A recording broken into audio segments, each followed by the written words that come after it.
Hi guys, it's Mary McIntyre here. In this video, I'm creating a moon sketch. This is a commission piece. It's a wedding anniversary gift to show the moon as it looked on the couple's wedding day.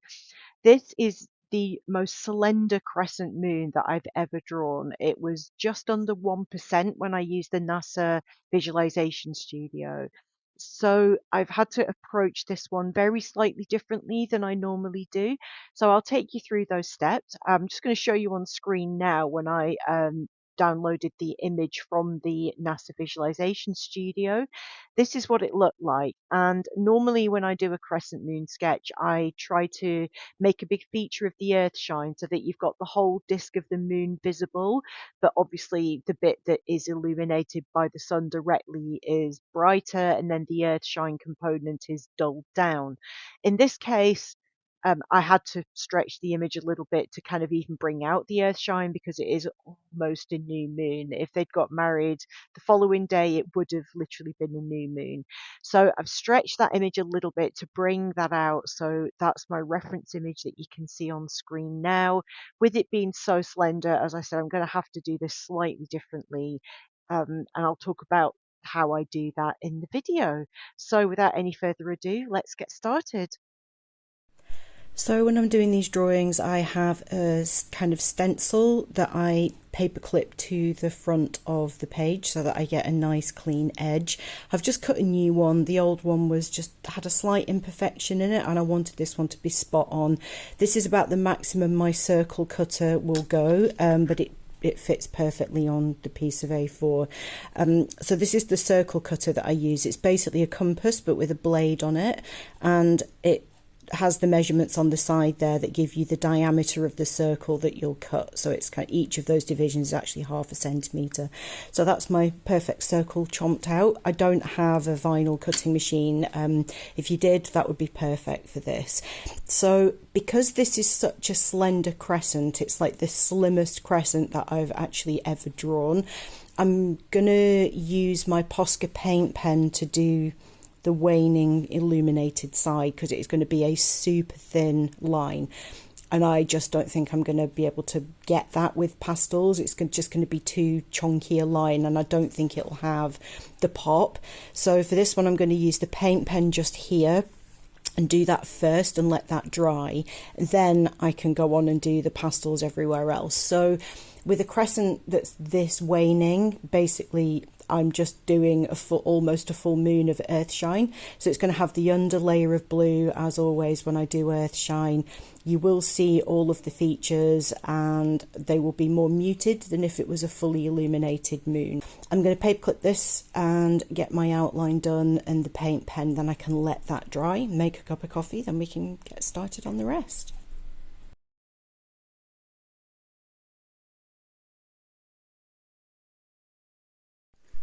Okay, the paint pen bit is done. I may go over the top later when this stencil is off, but I'm just worried about putting too much ink there, too much of the paint there, because if it runs underneath here and leaves a mark, I can't erase that.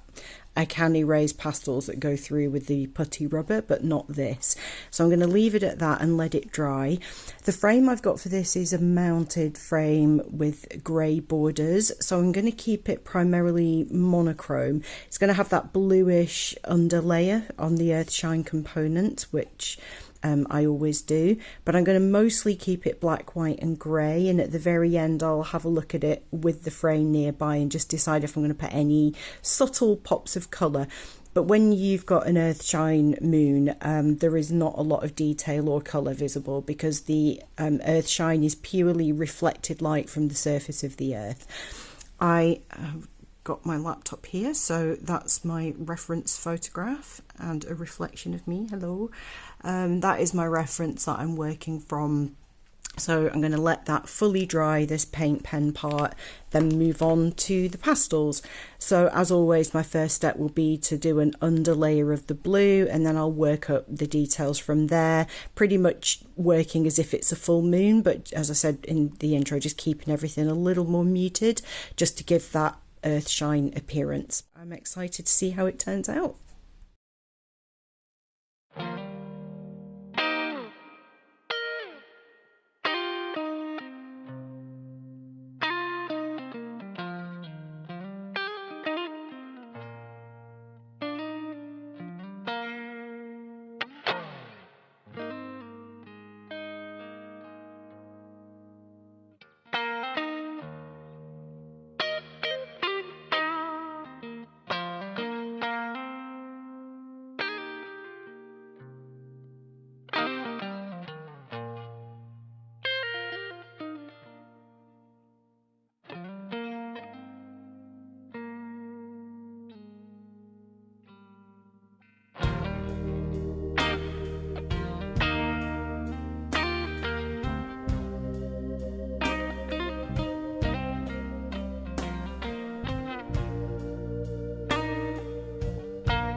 With the reflective frame, it's really difficult to get a good video, but here's the finished sketch.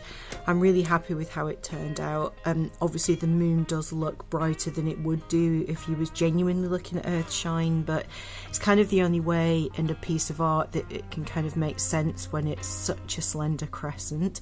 So it is the slimmest crescent moon that I've ever drawn, and yeah, I really love how it came out. I really love these mounted frames. I think it really lends itself to my pastel drawing. Happy anniversary to the lovely couple who are celebrating. I hope you love this gift, and thank you for the commission to do this and trusted me with such an important gift. So thanks for watching everyone. Take care. I'll see you in the next one. Bye for now.